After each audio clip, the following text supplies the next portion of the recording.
The University of Texas has a little hand sign. It's meant to look like a longhorn, like that. Yeah. In case you're wondering, they get really triggered if you invert it. Like, this like this? Like that. Maybe like this. A lot like that. Yeah, like that. They don't. Yeah. They get triggered. Okay. Oh, okay. Not okay. Oh, okay. All right. Yeah. Okay. Got it. I'm Colby. That's Bratke. A victorious Kyle Bratke, and this is Bootleg.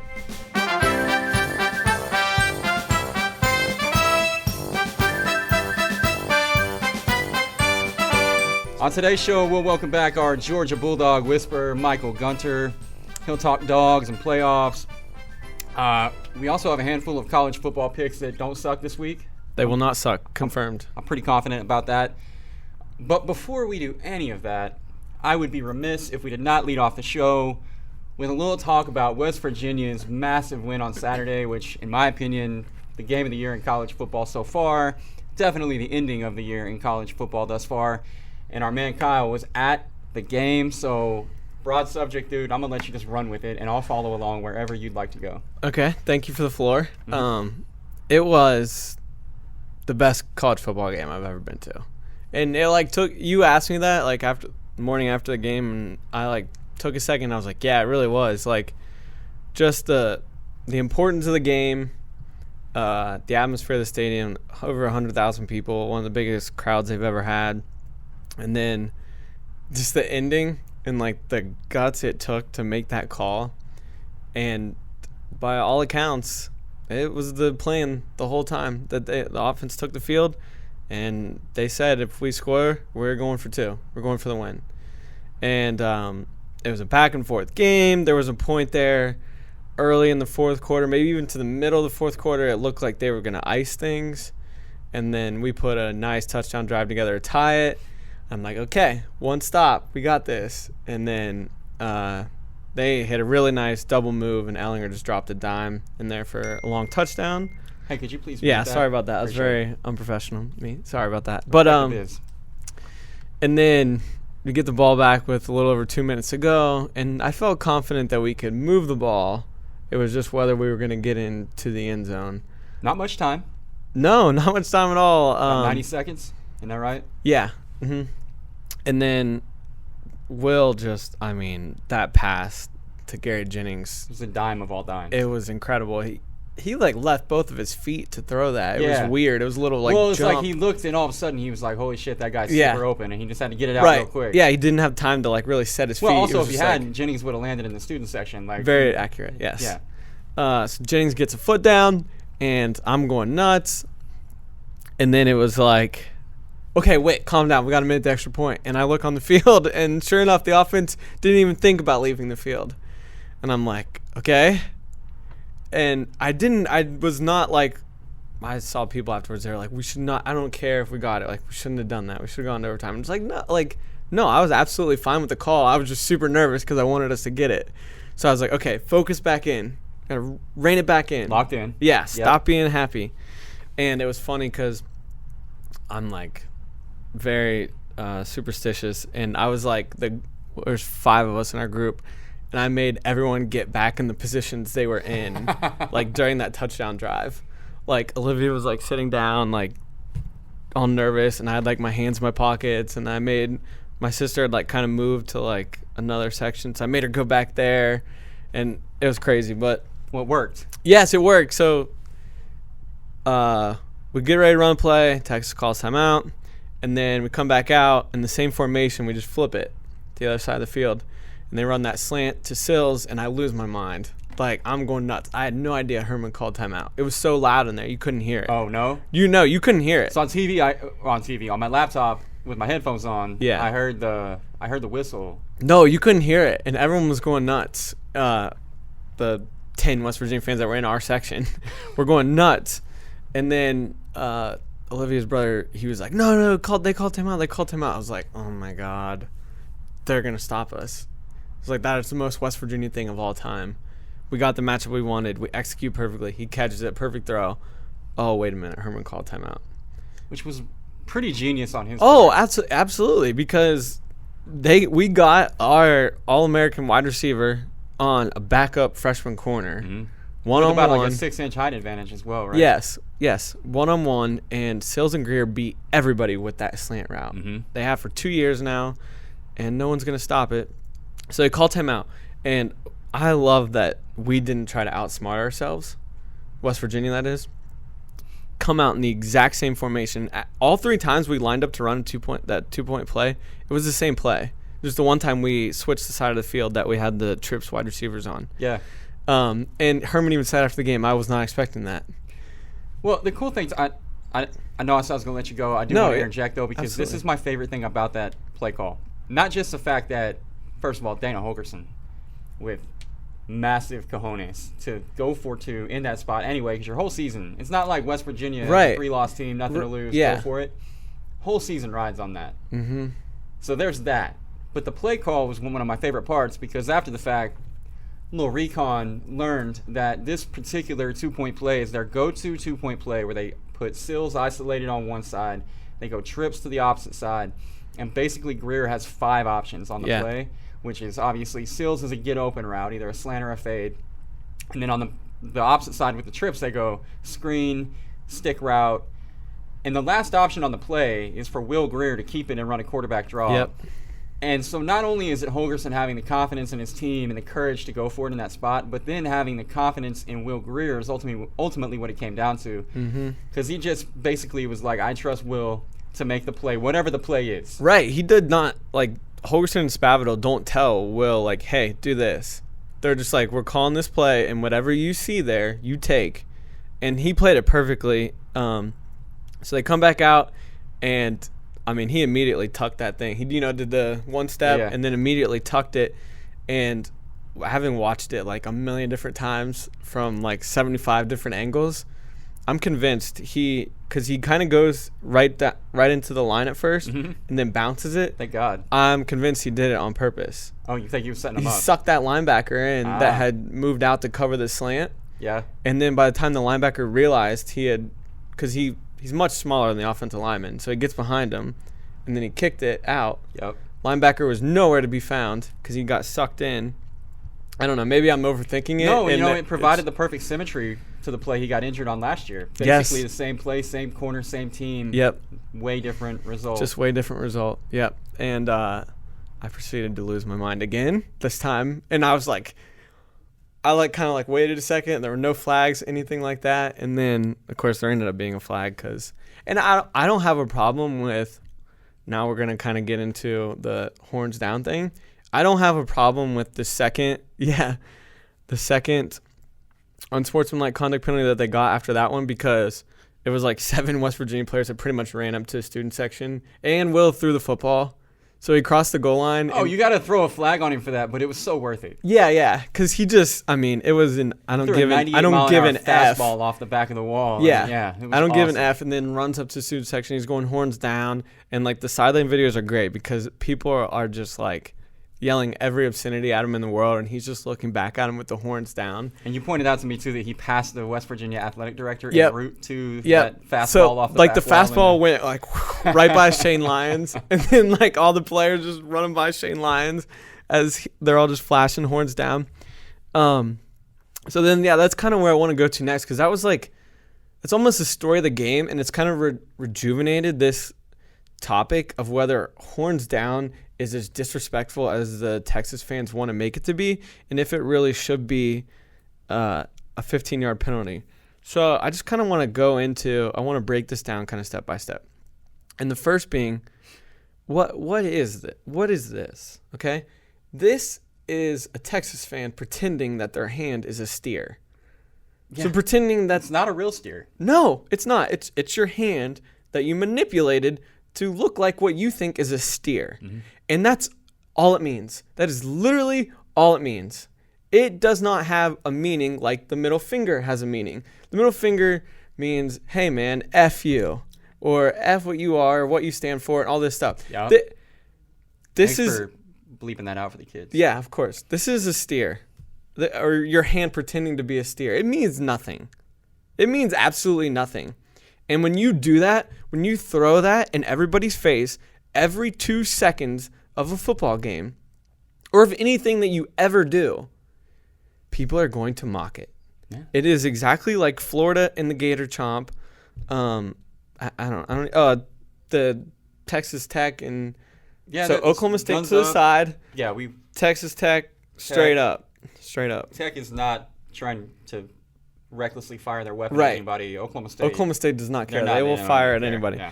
It is just like, okay, cool, that's your school thing. All right, well, when we beat you, we're going to mock it. When West Virginia lost to Iowa State this year, they were mockingly singing Country Roads. You didn't hear any of the players sending out tweets about it, crying about it. It's what you get. I mean, it's just the way it works. And it's almost like it's a cult. Like, when you are at the game, someone is doing this every 2 seconds, and I don't even have any words for it. I don't understand. So the first time it was penalized is when Sills had like the 60-yard touchdown pass. He did it for he runs through the end zone, back of the end zone, and just goes like this with both hands for like 2 seconds. Mm-hmm. He didn't do it in anybody's face. He didn't run up into the stands.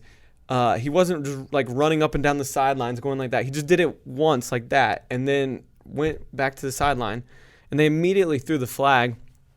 And Holgerson said afterwards that they asked the refs specifically, is horns down going to be a penalty? And they told him no.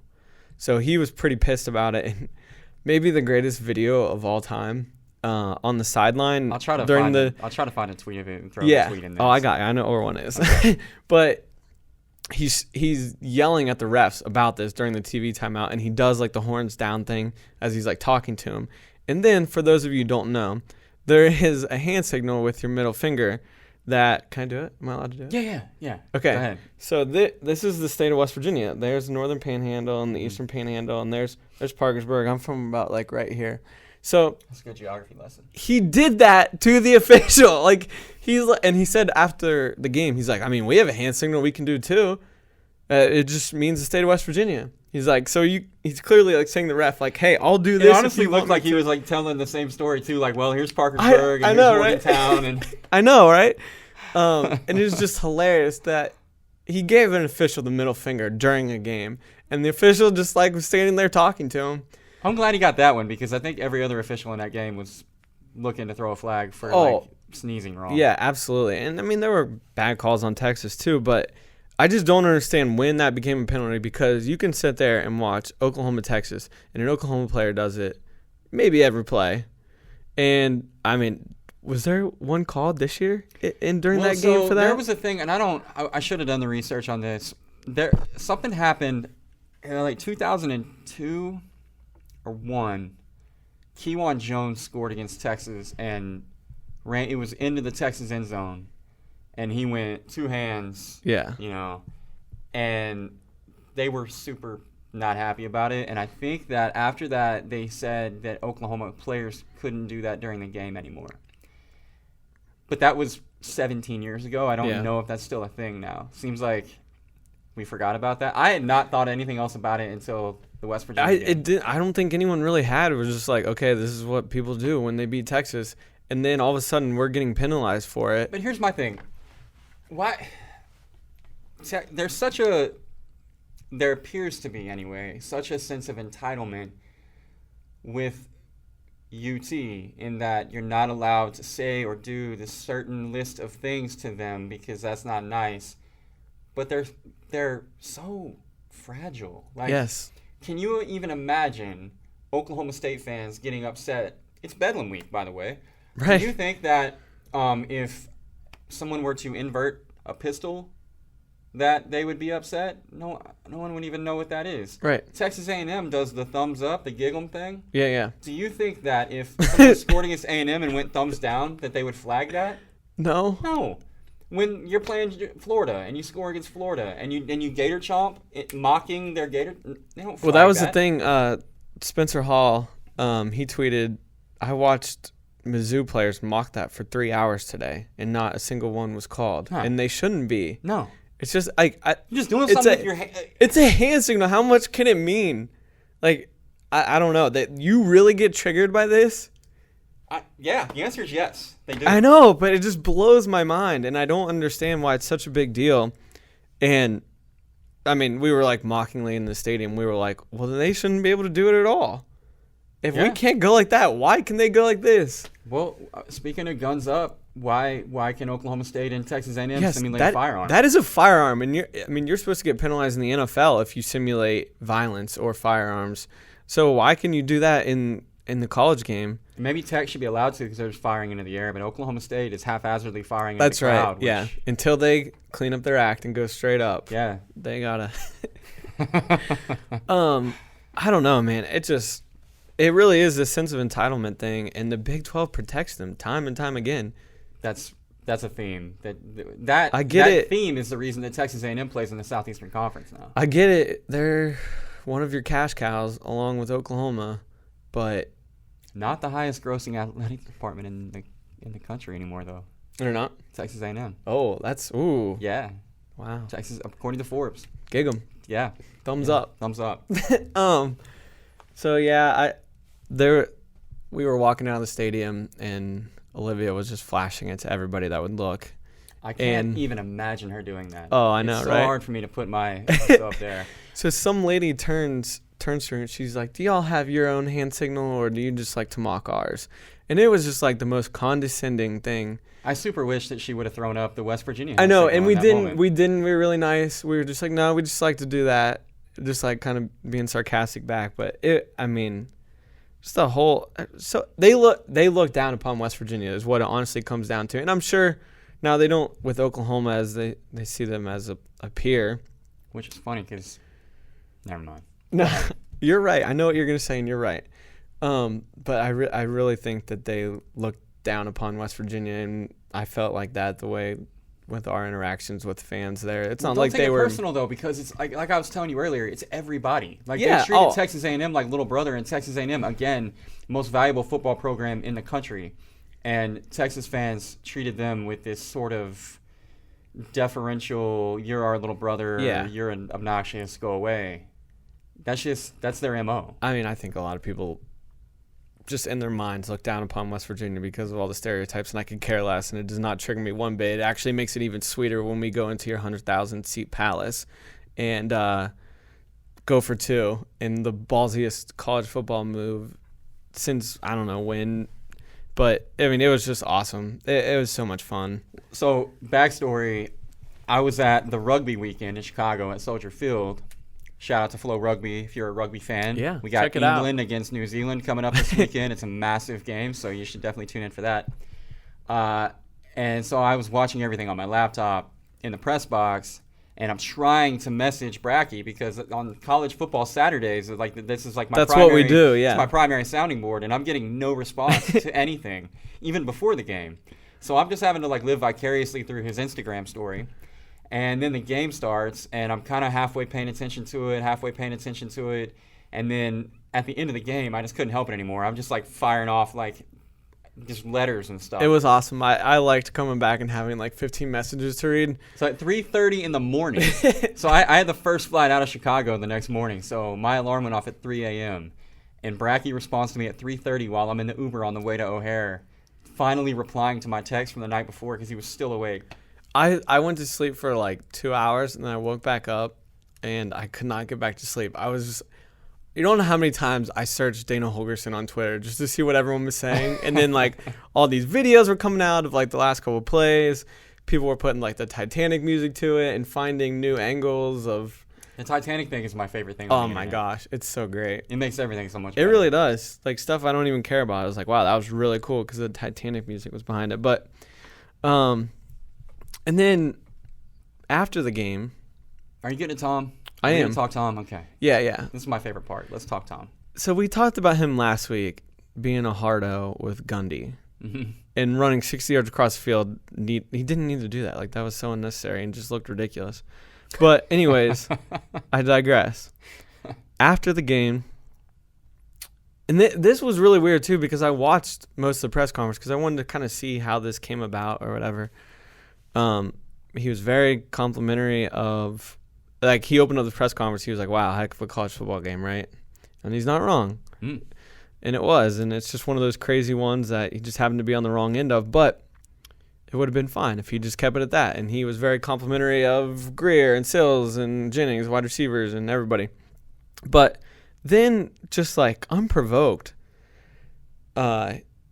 Actually, I want to pull up that quote because I don't want to get anything wrong. But it was about Will Greer's 2-point conversion run, and he stuck the ball out across the goal line. Yeah. And it wasn't like a high step. I don't know. It was just like a holy shit, I just scored on the 2-point Yes. conversion the third time we ran it, and this is the craziest thing I've ever been a part of. It was almost like a little skip. Yeah. Almost. It was the same thing Kyler Murray against Tech. Yeah, Scored Murray tied at does it. 14, and he did, or might have been our first score, I don't remember, but he did a little jump thing over the goal line. It was literally the same thing. So Much. Herman said, "I thought taunting before you crossed the goal line negated a score. I've got to brush up on my rules and get some questions answered." Are you kidding me, Tom? Is this really a thing? First of all, for there to be a taunting penalty, there has to be someone to taunt. If you go back and watch the play, there is no Texas player within 10 yards of Will Greer. He is not looking at any of them. He is not pointing the ball at any of them because, as I said, there's no one around him. Right, if he was going in, like, pointing Yes. at, or horns down, or Yes. whatever, at a Right. player as he's crossing the goal line, Right. I guess then fine if you want to make that argument. You're still a cop, but if you want to make that Oh, you're argument, very much a cop. fine. But in this situation, ball was toward the goal line. An excited jump thing. Yep. I don't even know what else to call it. No, I have a perfect analogy, okay? 4th and 5, the Rose Bowl of the 2005 National Championship game. Oh, What did wow. Vince Young do as he crossed the goal line? Seems like basically literally the exact same thing that Oh, Will did wow, on Saturday. really? Yeah. Okay, well, let's go back and take that national title away from Texas then, Tom. Yep, shouldn't have scored 15-yard penalty. Okay. All right. now it's Texas 4th no down and longer 2005 national champions. That seems fair. Cool. All right, glad we settled that. Also, like, just remember this? Yeah. Remember this whole thing here? Yeah. The backpack Drew Lock celebration? Drew Lock kind of put the backpack on last year in the Texas Bowl. Yeah. And then Tommy Boy thought it'd be a good idea to mock That'd a be college funny. athlete. Yeah, just, some kid less than half his age. Yeah. Just, grown-ass man mocking him during a game. But that was Tom just having fun. You see, that was him showing Well, personality. Okay, well, true. Except what about Sam Ehlinger? Oh, did he do it too? Well, see, I'm confused about Sam because he had this really mean tweet that he fired off after the game where apparently he's going to, find Will Greer in the mall and fight him or something. I'm not sure. But he basically is never going to forget anybody who's ever disparaged the name of Texas by taking your little hand sign and doing that right there with it. And if I remember correctly, it was also Ehlinger who thought it'd be fun to mock he was very his much doing counterpart that. at quarterback from Yep. Missouri. That's a peer. That's another guy who, he works super hard to make good plays and try to put his university on the map. The proud University of Missouri. This is what Sam Ehlinger, QB1 of the Texas Longhorns, tweeted on Sunday after the game. "I remember every single team/player that disrespects the rich tradition of the University of Texas by putting the horns down. Do not think it will be forgotten in the future." After 51 minutes, Sam had 258 replies and decided to delete his tweet. It took everything for me not to be part of the 250 some odd replies. I kind of got in on it. That was the bit. dumbest tweet. Every school in the nation not named Texas, Sam is going to hunt you down and find you because every single school has done this at some point. Well, yeah, so he's got about 45,000 Oklahoma fans to hunt down after OU Texas every year, annually. And basically anyone who's ever played Texas. So, Good luck. Seems like that might distract him from actually playing quarterback, but, you got to do what you got to do. Yeah, so. absolutely. And the other thing I want to get to with Tom Herman, it's like, you're the coach at the University of Texas. And as Drew Lock said when asked about Herman mocking him, he was like, if the head coach at one of the 5 most historic programs of all time is mocking me, I must be doing something right. And it's like, Tom, what are you doing? You're the head coach of Texas, and you're mocking other quarterbacks in the Texas Bowl that you won to go 7-6 on the year. Congrats! What are you doing? And then so this time around, when you're in the Texas Bowl, I hope that you learned your lesson from last year. Yeah, when you're going 7-6 again, Tom, please don't mock any players. And then you are really wanting to win a game because the quarterback stuck his arm out and did a little skip into the end zone from 1 yard out. Yeah. That's how you want to win a game. That's what Texas is doing now. Yeah. That's what Darrell K. Royal built that stadium on. Mac Brown? Mac Brown? Are you kidding me? Get out of here, Tom. Sad. What are you doing? You hate to see it. You hate to see a once proud program sink to that level where their leader would be willing to. Yeah, it's just sour grapes bush league stuff. My God. I couldn't possibly agree more. I don't have any other words. I mean, do you have anything else? I don't know what else to say about it. I don't either. I'm embarrassed for them all at this point. It really is embarrassed embarrassing. For Texas. I don't know, man. Tom, just stop. Just coach. Be normal. Just coach. You're coming off. The perception of Tom Herman has completely changed. Yeah, when he was at Houston, Houston, the guy who did the weird kiss on the mouth thing, with right? His players, cheek mouth. Sorry, whatever, somewhere on their face. Yeah, which was weird, but somehow does he kind still of do that? Endearing. I don't think By so. the way, no, I think that was more like, hey, look at me. I want to be a head coach at a big school, so I'm going to kiss my guys on the cheek so that Tom Rinaldi will do a piece on me before we play on a Saturday. I remember when he got hired, everyone was like, dude, you got to stop the kissing the players thing at Texas. Yeah, I think that was probably like in the negotiations for his contract. They were like, sure, we'll give you this many years, this much money, but also you have to agree to stop kissing 18 to 23-year-old guys. Yeah, a little different. Anyway, point is, aside from that, he has gone from this like likable upstart coach at Houston. That getting was grills. Getting grills. Yeah, that was fun. Remember when you got grills? That was cool, Tom. Yeah, that was cool. You should go back to being that. Get a grill. And this all kind of started in the offseason with the whole Ohio State. Supposedly he was the snitch thing. Yeah, he was just kind of into that. Yeah. All over Garrett Wilson, allegedly. And it's just kind of steamrolled from there. And I do think he has Texas going in a much better direction than Charlie Strong did. Obviously, you can tell that with recruiting, and the product on the field has been much better.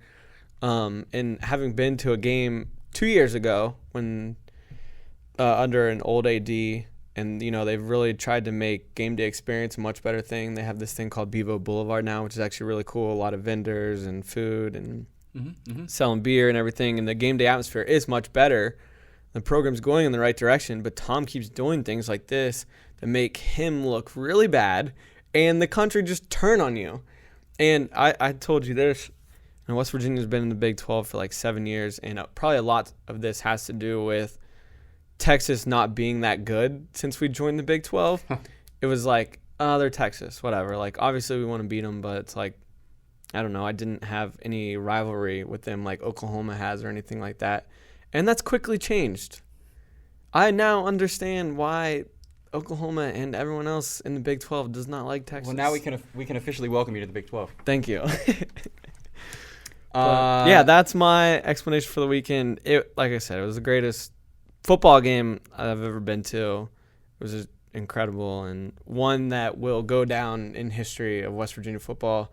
And a certain Dana take on this show is looking mighty fine right now. Sure is. I retweeted that. I know you did. Again on Saturday. That was great. Just to make sure people were aware. And how about this? Before the game, I took a picture with Olivia, obligatory. But I posted it, and I was like kind of going back and forth before I posted it with the copy. And I was like, I went back and forth between in Will we trust and in Dana we trust. And I went with Dana. Ooh. 2 hours before the game. Wow. And then look what happened. That's impressive. Thank you. You really have your hand on the pulse. I really do right now, apparently. Yep. Pulse of the program. Pulse of the program. Well, let me just go on record. From Oklahoma to West Virginia, I'd just like to congratulate you guys on a great win. Thank you. What was great about it is the next day we went out to eat and we're out places, and a waiter at Snooze said he was a big OU fan and that he loved it. Oh, okay. Yeah. Well, cool. Yeah. I tried to go to Snooze. There were 45 million people there. There were a lot of people. We waited a little bit. But we went to the park. We had no wait. Sat down. Nice. Mimosas. Breakfast buffet. Can't go wrong with the park. The park's a good spot, especially on Sunday. But the $5 mimosa is not like the cheapest thing in the world, but it's also not the most expensive thing in the world. Plenty of options, like 7 flavors if you're into that sort of thing. And their buffet is like A1. Bunch of TVs. Oh, yeah. Lots of TVs. Good environment. We were outside. Nice, good weather. I'd been in Chicago where it was like 38, so... I'm sure that was very nice. Yeah, so 63 on the patio felt pretty good. Yep. All right, well, that's probably enough about Texas and their head coach. We have my man Michael Gunter. We're going to bring him on the set here, and then like magic, he will appear in the middle of us, and we'll talk some Georgia football. As promised, our Georgia Whisperer is in the building. Michael Gunter, thanks for coming back, man. Thrilled to be back. I'm surprised y'all are willing to have me back. But. Well, it's a pretty long list of guests that want to be on this show. Yeah? But I just moved you to the top, though. I appreciate that. Yeah, you get priority. Had a really strong performance last time. Yeah, you brought your A game. You came with lots of information, lots of preparation on your part, clearly, and that's rare.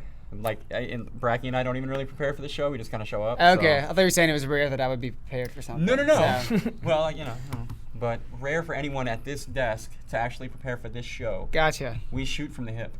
Okay, fair. So we already went in on Texas and Tom Herman before you got in here. Mm-hmm. You're welcome to pile on, but your Georgia Bulldogs had a nice little win on Saturday as well. We did, and actually Colby was one that instilled a little bit more confidence in me than I actually had in Glad you Georgia. bring that up because I about hit that one completely on the head. Yeah, even though I did in the email out to the Flo softball team for our games, I said that we'd win by 3 scores, but only after the confidence that you gave in the fact that, partly because you believe in this Georgia team, but also because Kentucky seemed to be a little bit of a pretender. I think that was safe to say. Yeah. They just, it's tough to it's tough for me to take you seriously when you don't actually have a quarterback on your team. Yeah, just another running back. Yeah, with respect to Terry Wilson, it's great that he can throw a forward pass, but most of the players on a team can throw a football forward. Yeah, exactly. That's what he's got going for him. But more often than not, he's been able to use his legs to get them just enough, and that Kentucky defense has been great all year. So, I get where you were coming from with having a little reservation. Also, Bratke does that with West Virginia every week. Makes it any better. I'm always the optimistic You have one, to as a fan. and he's always the one that's worried. So. Yeah. Especially just coming from a Atlanta and Georgia sports fandom. Yeah, that's a tough environment. You just you have to teach yourself to temper expectations. But yeah, I was proud of the team. I think they actually were better than what the score even showed. The game wasn't in doubt. Really, much of the game they took control of it, which I was happy with, especially on the ground. Oh yeah, no question. Finally, nice to see DeAndre Swift being DeAndre Swift again. His best game of his career. And then Kentucky's one of the best rush defenses to date. Again, we go back and look at their schedule. Who do they play that's really a ground powerhouse, but happy to see it. Yeah, no, look, in the SEC, and I don't want to be SEC guy, but, even if your schedule looks soft, you're playing better opponents week in, week out than the majority of the country. So, that's no shots fired at the Big 12.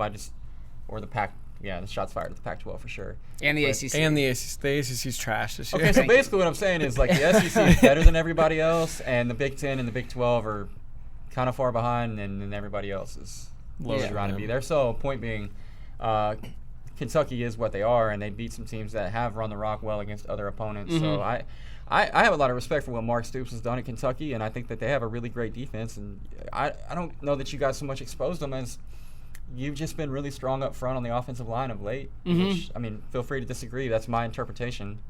No, I agree. And also it was good to see, too, that they have, the 5 stars that everyone hears about on the offensive line, but they also have depth. They were missing 2 starters. Mm-hmm. And usually for most teams in college football, when you take out 1, much less 2 starters on the road against a good defense, that's a recipe for disaster. And so credit to the depth of the offensive line. And then also, again, I go back to the defense being able to contain Benny Snell, because we've been getting gassed for 5-6 yards a carry almost all year. So to be able to hold him under 100 was huge. Well, I have some I did a little research on your Bulldogs. Yeah. And so I have a few things I'd like to point out. The defense, while maybe they give up 5-6 yards a carry, they do not necessarily give up the big play. Okay. In fact, they've allowed the fewest plays of 20-plus yards in the FBS this season. Running or passing? Running or passing. Wow. 17 total plays over 20 yards against Georgia all year, and 5 of those came against LSU. So if you take the LSU game out of it, your D is only giving up 1.5 plays. You're only giving up 1.5 plays over 20 yards each week. Wow, that's a great stat. Mm-hmm. And your offensive line, which, maybe you felt iffy about them at some points in the year, and as you mentioned, there were injuries coming into the game, but they only allowed pressure on Jake Fromm on 2 of 21 dropbacks in the game against Kentucky. And then obviously you ran the ball like you did, which you already pointed out. So and he looked good again. I say all that to say, if Georgia continues to trend in the direction they are now, clearly they've already locked up the East what's your level of confidence that Georgia can give Alabama a fight? Keeping in mind that this is a team that probably should have won the national title a few months ago. Yep, I agree. And keeping in mind that this is a different Alabama team to an extent, but there's always a chance when you have talent and you're playing in a neutral environment and you're seeing a team that you're familiar with.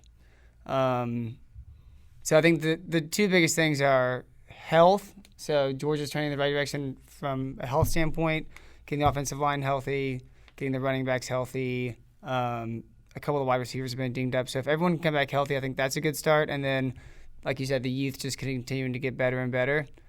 Then there's always a chance, And I think, you have to go through things like not getting down early, getting the ball out of Jake Fromm's hands quick. Because I think what killed Georgia against LSU, one of the things, and has hurt them in the past is the play action is slow developing, and it doesn't allow Jake Fromm to make quick reads and continue to push the ball down the field. And then in doing that, you kind of have the defense on their toes, and then you can run the ball up the middle and keep moving the ball. If we can do something like that against Alabama early on, there's definitely a chance. And we're going to have the ball bounce in our favor. Let me ask the question a little bit different. How many teams, realistically, either one of you guys, do you think really could beat Alabama?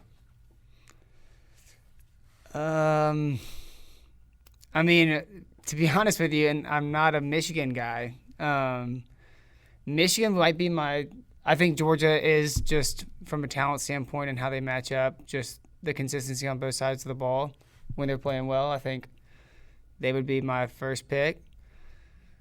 I don't know. Or Clemson, I guess, is up there. I don't know, Bratke, what do you think? For me, it's just Clemson. I don't. The Michigan offense can't score with Alabama. I don't think Notre Dame can stop and/or score with Alabama. Georgia's an interesting one because I think when they play their best, they might be. But I don't know if we've seen that version of Georgia yet, the version we saw last year. Right. Whether it was in the SEC championship game or the national championship game. Or the semifinal. Yeah, absolutely. Yeah. But I don't know, man. I guess Clemson, just because of Trevor Lawrence and where Alabama's kind of been vulnerable this year is through the air. Now, Burrow and LSU didn't do anything, but as we talked about before, Joe Burrow hasn't done much against anybody through the air this year. Yeah. So I don't know. What are your thoughts, Coleman? I think that in terms of a complete team that can play with Alabama, all things being pretty equal, no massive discrepancy in game pace or this team turned the ball over a whole bunch or this guy got hurt, whatever, just straight up. I think Clemson has to be the first team that you mentioned just because they've been there. For the last 4 years, Clemson has been the challenger to Alabama. They've defeated Alabama. They've won a national title. This team is loaded. They can play with Alabama in the trenches up front. The defensive line at Clemson is probably the best in the country. If it's not Alabama, it's definitely. Clemson. They're better than a couple NFL teams. No, yeah. I mean, they've got 4 guys that are going to be on NFL teams playing heavy minutes on Sunday next year. The Trevor Lawrence thing has really surprised me at Clemson because when Kelly Bryant left, I was concerned for them. But Lawrence has stepped up and been – it's almost like when LeBron came in the NFL or into the NBA, he had so much expectation on him that it seemed like it would be impossible that he would live up to all of the hype, and yet he did. And there are very few examples of anybody ever doing that since. Maybe you could throw out a Bryce Harper in Major League Baseball, Sidney Crosby maybe in the NHL. I don't know, but the point I'm getting to is that Trevor Lawrence has far exceeded the hype, I think, at this point. I mean, look, Louisville's Louisville.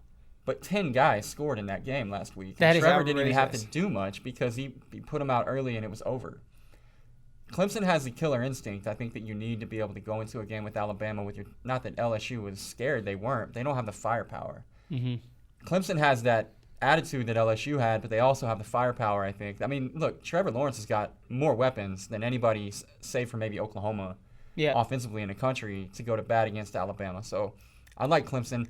I like Georgia. And like you said, they haven't exactly been the same team that we watched last year for whatever reason. They just kind of been stuck in the mud, I feel like, for the better part of this year. But that's still a team that, quite frankly, should have won a national title last year. Oh, absolutely. And, obviously they lost some key pieces, but they've also had some key replacements step up. So Georgia's a team that you have to take seriously.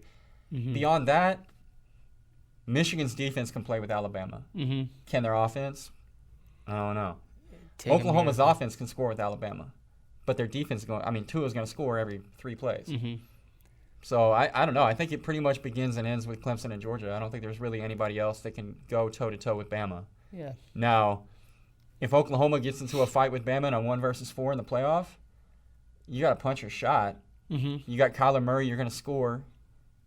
If you can get some turnovers and get some stops, I don't know, maybe. But I just think I think it's Clemson, maybe Georgia, and then nobody else. I think that's interesting what Bratke said is that I think, like you said, Michigan's defense can match up with Alabama on that side of the ball. Oklahoma, the same thing on the offense side of the ball. And then Notre Dame is kind of, it seems like, just not up to par on either end. I really don't think they are. I think it's 2012 all over again if they play. Yeah, I think the past few weeks, we kind of saw Notre Dame get rejuvenated by Ian Book against what has turned out to be below average competition. Yeah. At the time, he started against Wake Forest. Wake Forest had a winning record and then pushed Boston College. After that game, they fired their defensive coordinator. We saw them blow out a Stanford team that has now lost like 4 games. Now, when they play, and then they play a couple of physical teams in Pitt, and they barely win. And then they go on the road and scored a late touchdown to win by 10 against Northwestern, a very average team. When that was a 3-point game most of the fourth quarter. I think it's just who Notre Dame is. They're not, and I don't know if they're going to lose because their schedule's not great the rest of the way, but I think if they get in the playoff, no matter who it's against, they're going to get beat soundly. Well, it's funny because, Clemson plays in the ACC, and we were joking about the ACC not being any good, and they're not. But Notre Dame's schedule is pretty close to what Clemson plays. Yeah, they play 5 ACC games a year. And Clemson's blowing folks out, and Notre Dame is, at Northwestern. Northwestern has been tough, but not so tough that you should be tied at the half if you're Notre Dame and you actually legit think you have a shot at playing, an Alabama toe-to-toe. I don't know. A lot of people are going to point to their win over Michigan as like a huge booster because Michigan's now in the top 4, but that was a totally different look. We need to start throwing out like the games in the first 2 weeks. Like clearly those just don't mean anything. Wisconsin was 6 when they lost to BYU. We saw, and we'll get to BYU later. Look at Auburn and Washington. Like that was a matchup of 2 top 10 playoff contender teams. And so it's just it's so not apples to apples anymore that you got to throw it out because that's not the same Michigan team.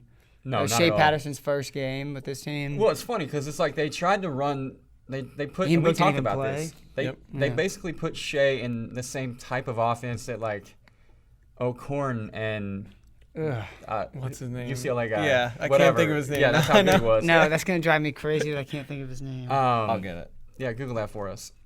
They tried to put Shea Patterson in that type of restricted offense, and they got beat for it. And it was like after that, they were like, Wilton Spate. Yeah, thank you, Wilton Spate.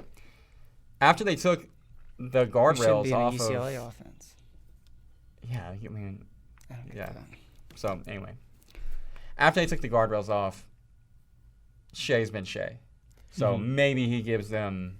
And they were minus a couple of their really good wide receiver. Donovan Peoples-Jones didn't play in that game, and then has been lights out. Tariq Black didn't get back until a week or 2 ago, right? Exactly. So they just have more weapons on offense. The offensive line's going. Higdon just had like a 7 straight 100-yard rushing game. They're clicking on all cylinders, man. I like them. I like them. I don't know. I still think it's Clemson and Georgia. I don't know if you guys caught the Auburn Texas A&M game last week. I did because it was my very good dog. I'm sorry. I cannot believe A&M blew that game. But that Auburn team is who's up next for Georgia. Yep. Do you have any concern at all with Georgia hosting Auburn on Saturday? Any logical concerns? Not really. It is a rivalry game, and then even though Georgia got embarrassed in Auburn last year, which is again seems to be a trend for West teams against us, but we totally took away their shot to go to the playoffs last year. after coming off an Alabama win, beat them very soundly in the SEC championship. So if there's a revenge edge there, if there's, I don't know, some kind of letdown because Georgia now is locked up the East, that they're already kind of looking ahead to Alabama, which is, I don't see that with this team. It's too far away. And Well, yeah, you can't look ahead because you have to run the table before you get there. Exactly. Like, this is Georgia, and a lot of teams are in the same position now. Even though the playoffs is only 4 teams, a lot of teams are in the playoff right now.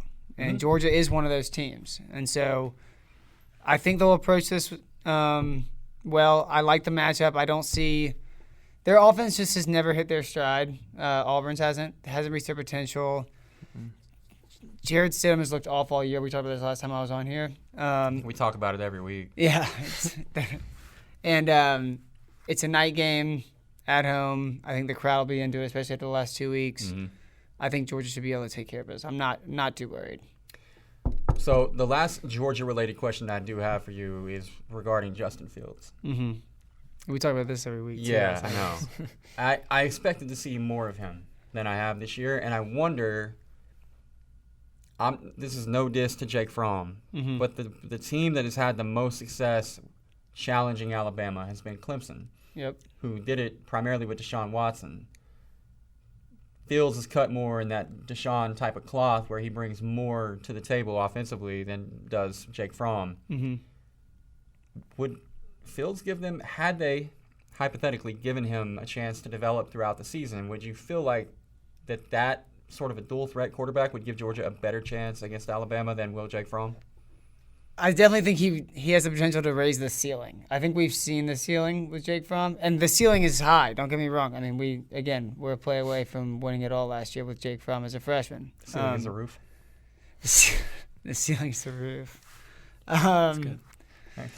Coming up on the basketball podcast.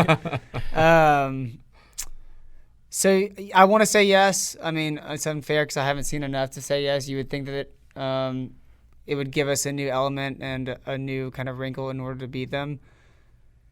You know, Smart came from Saban, and this is the first time Saban's really gone to, to switching it over and taking Hurts out and going to Tua. They didn't do it till late in the year last year, and you saw what Tua did. Right.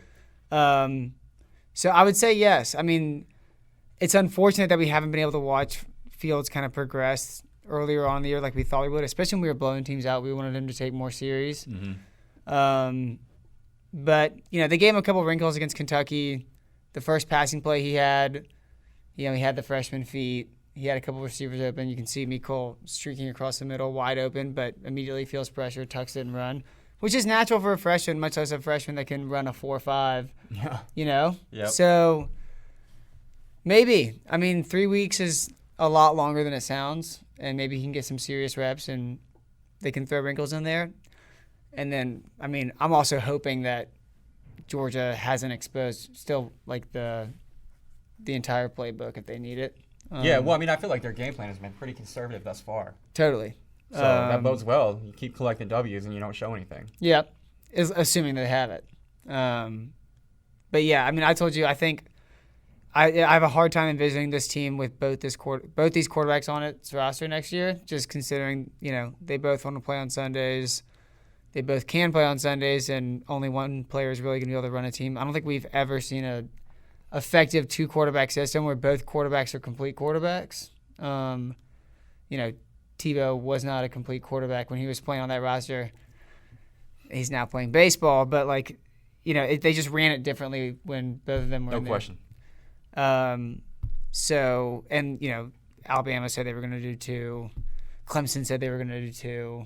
Georgia's saying they're doing 2, but they're really not. So it'll be interesting to see. I mean, I have an inkling that he's going to take over the starting job next year after a full year in the system. Wow, you heard it here first. Breaking. So, what if... We're going to delete this podcast. Hypothetically, of course, what if Jake Fromm were to lead Georgia over Alabama into the playoff, into a national title? And Fields isn't a big part of it? Yeah.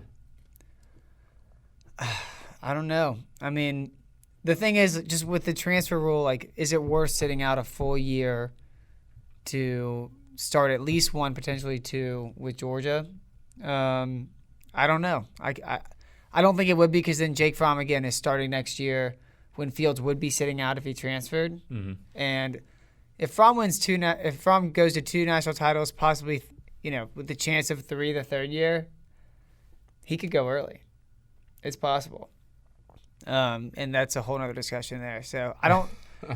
Maybe I'm backtracking now. I don't know. What do you think? What do you think his ceiling is? What do you think Georgia's ceiling? How does it differ with Fields? I think that I think Fields brings a dimension that Fromm doesn't bring, but I don't necessarily. What could Fromm possibly do that he hasn't done? I mean, he's doing everything he's asked. He's not being asked to throw the ball a lot. When he is throwing, he's being very efficient with the football. He proved as a freshman that he could lead a team to a national championship game, and he doesn't seem to have a lot of deficiencies as a passer. He can't run with the football like Justin Fields can. I would rather look, if I was playing NCAA football dynasty mode or whatever, I would Justin Fields be my quarterback because he's more fun to play with. He brings more to the table. That's because he rated 99 and everything. Absolutely, but I don't know how, if you're Kirby Smart, it's tough, man, because I don't know how you get Fields more involved without kind of, I don't know, moving Fromm back to the point where you would kind of shake his confidence. Yeah, that's the thing too, because Fromm is people think of Fromm as being such a veteran, right? And he would be okay with anything, but he's only a sophomore, so he's still right. He's still like a 19-year-old. You can still break that confidence too. Yeah, I agree. Yeah, so it's tough. I mean, look, it's a problem everybody would love to have. Put it that way, but yeah. You guys want to make some picks? Let's do it. Let's give these people some free money. Bratke, lead off. All right, I like big spreads this week, and I'm going to start with Syracuse -21 versus Louisville. This Louisville team has just absolutely quit. So I texted you on Saturday while you weren't responding to me because you were West Virginiaing out in Austin. Clemson scored in about 12 seconds, and immediately Louisville was done. You could just, they were down 7-0 and they were done. Yeah. It was over. You got to go to the Carrier Dome. This Syracuse offense is actually very good this year, averaging over 40 points a game. Louisville they got a good coach. Politely gives up 40 points a game, sometimes 70. 77. Right. Yeah. So, yeah, give me Syracuse rolling big. Putting up a basketball score at the Carrier Dome. Yes. I love that. Probably more than their basketball team will score this year because they're not very good anymore. Shots fired. Sorry, Jim. Yeah. Do you want me to keep going? Do you want? No, let's share. Kay. Let's let Gunter go. I like that too. Again, teams overlooking teams if they're waiting. Doesn't Syracuse play Notre Dame next week? I think they do. Yankee Stadium. So Notre Dame wears those god awful Yankee. Would you be worried if you're a Notre Dame fan about wearing those terrible uniforms against Syracuse? Yes, Isn't absolutely. That an upset waiting to happen? Yes. Yes. If those are the you worst get uniforms bonus of all points for time. wearing cool uniforms, I feel like everybody's attributes get turned down about 10 points if you wear shitty uniforms. 100%. Teams do not win an ugly alternate uniform. God, and they're so bad. Yeah, so Syracuse over Notre Dame in 2 weeks. I think even if they look over Louisville, you still beat Louisville by 21 points when you are overlooking them. I totally agree with that. Yeah. I like that. Mississippi State is getting 25. It started at 26 at Alabama. So ridiculous. And you want to take Mississippi State, but it's Bama just beat LSU by 29, and they had their C+ game. Yeah, on the road. Yeah, on the road. This one's in Tuscaloosa? Yeah. So here's the thing. I think I'm going to be on the Mississippi State side of this, but I'm going to be sweating it out. I just think that State, the way that they're able to hold the football and run the thing effectively, both with quarterback and running back, is something LSU. Look, Nick Fitzgerald is not a good quarterback by any stretch of the imagination, but compared to Joe Burrow at the college level, he's just more effective. And he's been throwing the hell out of it lately, too, which caught me by surprise because when I saw him, I didn't think that he could throw a forward pass anymore. So if Fitzgerald is able to just be a little above average and they get the ground game going a little bit, then they're just going to take the ball out of Tua's hands. And if there is a defense in the SEC other than LSU who can kind of, put a little damper on Tua's massive success, I think it's Mississippi State. Their front four is fantastic. Their linebackers are very good, and they're strong in the secondary, and they're red hot. So give me 25 points. Give me State in Tuscaloosa. I like that. Defense travels. So definitely. That if you're going to go into Tuscaloosa, I think that with a defense of that caliber, that's the best route to success. And if there's any time you want to play Alabama, it's right after they just smash LSU on the road. I like that too. It'll be interesting to see if Fitzgerald can make a couple of 15-yard, 20-yard down the field throws early just to open it up a little bit. Mm-hmm. So Alabama isn't completely playing one-on-one the entire game. So I would think that they would start off almost man-to-man, put everyone in the box early on and see if he can make a couple throws. Yeah. And if he does, it'll be interesting. Well, Mississippi State doesn't have a whole lot of playmakers at wide receiver, but Stephen Guidry is a dude. Yeah, he is. He's a guy that was headed to LSU at one point, and when given the opportunity, which has been rare, he's made plays for State this year. Mm-hmm. So if they get Guidry going in the passing game with a couple big ones, like you said, I think that they could not win. They're not going to win, but maybe lose by 3 touchdowns. Yeah. Alabama first half is usually the move I like to say on here. I know. And then they give it up. But I like that. That's so many points. It's crazy that those two teams that we were talking about, Alabama and Clemson, are both playing ranked teams, and the spreads are just out of this world. Yep. Bratke, what else you got? I like Northwestern, a team we just talked about a few minutes ago with Notre Dame, getting 10 on the road versus Iowa. I love this. Iowa's been ice cold. Yeah, and Northwestern is not. I mean, they look pretty good against Notre Dame. Iowa's just one of those teams that plays however their opponent plays. Mm-hmm. When they were playing Wisconsin, when Wisconsin was a top 5 team, it was a game until the final 3 minutes. When they went to Penn State, they played to their level. Purdue, their level. Northwestern, how about this? 6-1 against the spread in their last 7 road games. Oh, that's a good stat. Yeah. Okay. Yeah. So I like Northwestern getting 10 on the road. I'm with you. They're in control of is it the West, Big Ten West? Yes. It's not like winners and losers like it used to be. Winners and losers. Legends and leaders. Champions and wannabes or whatever. Yeah, they finally changed it because they realized how terrible those were. God, that was bad. But so even if they lose this game, I think they're still in the driver's seat. But they might win this outright. But definitely cover the 10. What do you think about your West Virginia Mountaineers as a 13.5-point favorite at TCU? No, it's in Morgantown, which makes it even more appealing. TCU. Gary Patterson said today that they've lost 20-plus players to season-ending injuries. Damn, I didn't realize that. I didn't either until he said that. And they're down to their 6th or 7th safety.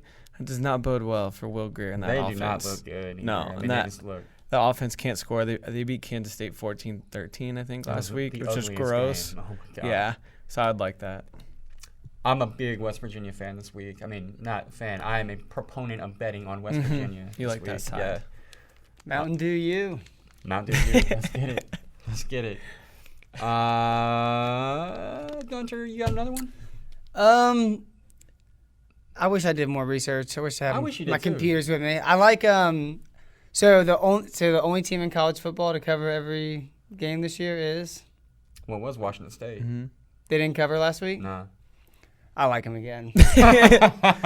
They're only, what is it, minus Bounce back 5? week, right? It's at 6 now. 6? And it's on my list, so I actually have information for you. Washington State is now 8-1 against the spread. Colorado has lost 5 straight games outright. And the spread went from 4.5 to 6 in about 3 seconds. But even at 6, I feel like I'm missing something.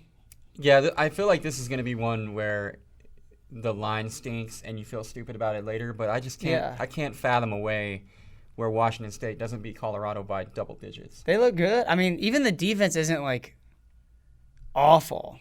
No, the defense kept them in it against Cal. Yeah. Cal's defense is pretty serious, by the way, and that's a game that Washington State loses every year. Mm-hmm. And they found a way to win. That's my favorite thing about this team that I think differentiates them from every other Washington State team is that in the past, they'll look great 75% of the time, but they're going to have those games where it's a struggle, and if opponents can make it difficult on their offense, then all bets are off. Mm-hmm. But it just seems like, I don't know if it's Gardner Minshew or if it's the fact their defense is vastly improved, but whatever it is, all of those factors may be coming into play.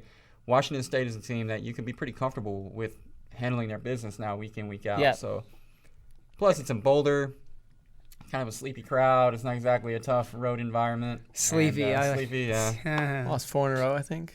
5. Yeah. 5? 5. Oh my gosh. 5 in a row. Yeah, I mean, Ugh. and they have a lot. I mean, they have a lot to play for.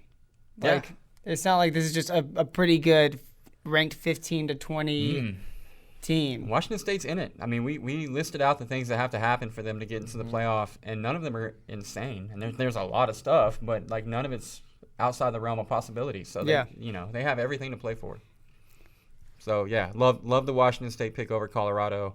The last one I have before we get to our very good dogs that caught my eye was North Texas laying 14 against Old Dominion, who beat Christian Pile's Virginia Tech Hokies, but Old Dominion's his alma mater, so we're not really sure if that's like throwing shade or giving him a compliment. In any case, I don't think ODU has what it takes to hang with North Texas. 14 points. OddsShark says that North Texas is 30 points better than Old Dominion. So oh my goodness. I'm going to go with the math on this one, which is something I'm sure you can respect. And I'm going with North Texas. I like it. Mason Fine has been unreal this year, and Old Dominion is just not a good football team unless they're playing Virginia Tech. Or Western Kentucky. Or Western Kentucky, which was one of the craziest football games you'll ever see. And how far has Western Kentucky fallen since Brom left? Dude. That just shows how you good of a coach. Jeff Brom exactly. is. Yeah. Yep. And he's going to, speaking of Louisville. Yeah. I mean, they might have that already negotiated. Yeah, for Purdue's sake. So one of my I feel bad for Purdue. One of my good buddies from graduate school is a Purdue guy, and I feel so bad for him. He's like, he can't even get excited about the good things that are happening because all that means is that they're going to come to an end really quickly. Man, I feel bad for him too. That was like a fun team to get behind. I know, and like Rondell Moore Yeah. and like Tyler Trent was like, like the feel good story. Like you're like, let's go Purdue, and then he's just gonna go to Louisville. And if it wasn't an alma mater, you'd think that maybe Purdue's a better landing spot right now than Louisville is. I think Jeff Brom is the only coach in the country that would leave a Big Ten program to go to Louisville. Louisville's just a mess as like an athletic department as a whole. So like, yes, they are. That being said, with the ACC being where it is, if a guy like Jeff Brom goes to Louisville, he'll have them back immediately. Like this, just immediately. Yeah. I agree. In fact, if I'm Dabo, I'm like really hoping that Louisville goes a different direction than that. Stick with Bobby. His buyout's too much. You don't want to get rid of him. He's doing great. He's taking them plus 21. The last game that I saw that I actually thought was kind of interesting is so Kentucky, who was just ranked in the top 10, is -4 at Tennessee. Notice that. Also feels kind of like a trap.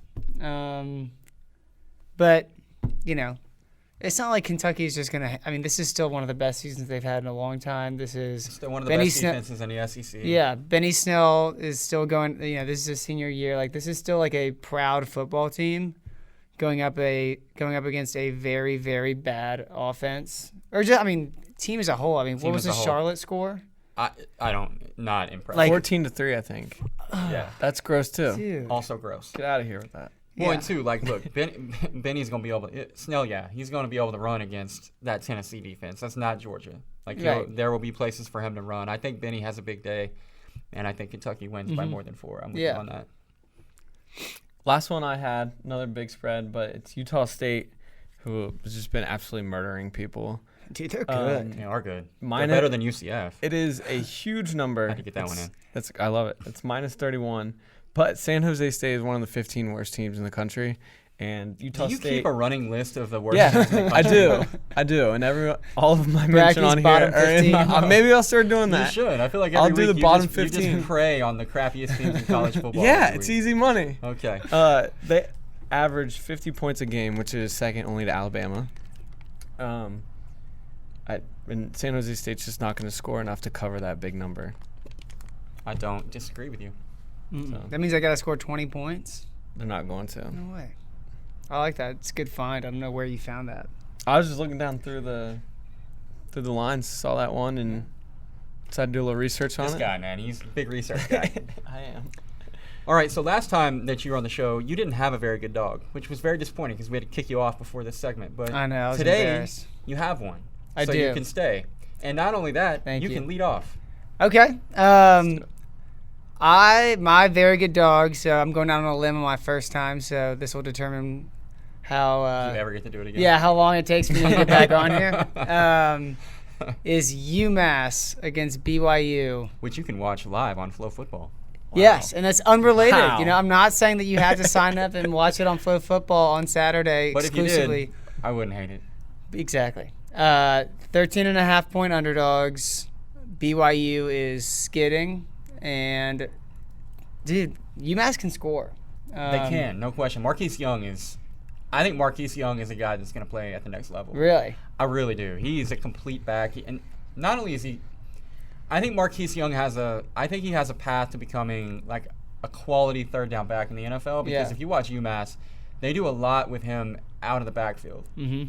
So, yeah, Marquise Young is a guy that... I love Andy Isabella, too. Yeah, Andy Isabella, all 5'3" of him. Yeah, but he's a baller. He is a baller, no question. So, yeah, no, I love that pick. Yeah, I mean, yeah, I like it. I mean, they also throw the ball. They throw it for more than 300 yards a game. Mm-hmm. BYU hasn't scored much recently and is, again, skidding. Ever since they played Wisconsin, really, they haven't played well. Coming off a disheartening, I guess is the best way to put it, disheartening loss to Boise State, a team that they go back and forth with. So, yeah, give me UMass. Zoomass. How about a body clock game? That game's noon kickoff, East Coast time. Also so that's known as 10 a.m. Exactly. Like the locals back in Salt Lake City. That's right. Okay. So body Provo, clock game. Not Salt Lake. Provo. Sorry. Yeah, Utah's in Salt Lake, right? Yeah, they'll probably fight you for that. Sorry about that. Yeah. Yeah, body clock game. Yeah, that's live right. on FloFootball. And wow, you can't beat that. I mean, what's better? Marquise Young, Andy Isabella. We got all the things. You never know who UMass is going to play at quarterback because they've literally played three guys this year. Yeah. Now, I mean, I might just go ahead and go up there and play quarterback for that one. It adds up to a lot of yards. I feel like we got to save you for last because, like best for last and everything. And I've been having a real rough time lately. You have. You need to get back on the winning track. Yeah. So I mentioned this. It's not really fair to me, though. Kellen Mond ruined my life on Saturday. That was unreal. I was gloating. Like, I was so happy. Like, I already had my message to you, like, typed out, like, I'm back on the winning track. Yeah. And then I don't even really know what happened. I looked away, and when I came back to it, Auburn was about to score to, like, take the lead. And I don't understand how that happened. I feel like, those little graphs that show you, like, percentage odds to win or whatever had to be, like, 1% for Auburn at a certain point. Man, yeah. Everybody at Jordan Hare was about to, like, put for sale signs in Gus's front yard, and then somehow they won the game. I was saying, I think there were more fans at the end of the game than there were at, like, halftime. Definitely. Somehow. I don't know if they allow re-entry at Jordan Hare. They have to because everybody bounced, and then it was like at their tailgates, they were like, oh, God, we're going to come back. Let's all run back in the stadium. Definitely. Anyway, having said that, I am going to get back on the winning track this week. I've got a really good one for you. Oregon. The Ducks. Reliable. Not so reliable, but they're a 3.5-point dog against Utah. Tyler Huntley broke his collarbone. Very sad. Tyler Huntley, obviously the best player on the Utah offense. Without him, as soon as he went out, Arizona State rolled. Mm-hmm. You take Huntley out of that offense, it becomes very one-dimensional. So you got a one-dimensional offense coming off of a deflating loss to Arizona State where they lost not just a game, but the leader of their offense. And you got Oregon, who got absolutely stunned against Arizona. I don't have any idea what that was. Still don't get that one. But they bounced back last week against UCLA. They're a 10-point favorite. They cover easy. They win by 21. Maybe got a little bit of their mojo back. And listen, if you give me Justin Herbert as a 3.5-point dog against a team with no quarterback, I'm on that all day long. I think the Ducks get back on track. So do I. Oregon, 3.5-point dogs against Utah. That's my pick. So Texas A&M win probability peaked at 87%. Yeah, super. That's rough. Look at that graph. I can't get it. But yeah, it peaked at 87% with 2 minutes to go in the game. Yeah, it just drops. That's rough. All they had to do was kick a field goal. Yep. They were driving. I'm sorry. That's not fair. I'm not going to lie. When I was watching that game and then they brought the players back on the field for another go at it, I almost felt like they were going to drop it in there a second time they can pay. Oh, wow. 89.4 is actually where it peaked. That's about what it felt like. Oh, man. It was one of those deals where you're watching it and you're doing the math in your head and you're like, okay, if they get to 17, it's a 3-possession game. There's 3 minutes left. Mathematically, it's literally almost impossible. I'll be good. Yep. And then Mon throws a pick and all hell breaks loose. And Gus gets to stay at Auburn for one more week. Yep. Yeah, hopefully we finish the job. Man. All right. I've won 3 in a row. Going for number 4. Massive hot streak. Let's hear it. You won 4 in a row earlier this year, so I'm trying to match. You called it out and told everybody about it. Well, so I'll lose this week, so just fade this. That's the spirit. So I picked on Texas last week, and I was right, and the spread was about the same. It ended up being 2 points. But this spread, Texas, 1.5. Mm-hmm. Saturday night in Lubbock, back-to-back night games. The Big 12 gives Texas Tech. Can tell you that that's not a place that you want to be. No, and Lubbock ever really, but if you're an opposing team. Oklahoma found themselves in a quick 14-0 hole, and I don't really think it matters who plays at quarterback for Texas Tech, because is it Duffy has been pretty good in relief for. Yeah, he can run absolutely, and this.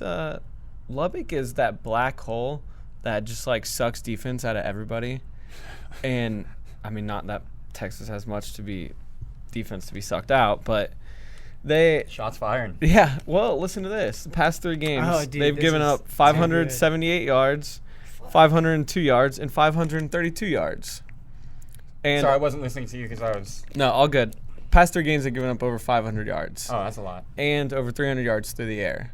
Also secondary is not good. They give 230 yards rushing to West Virginia.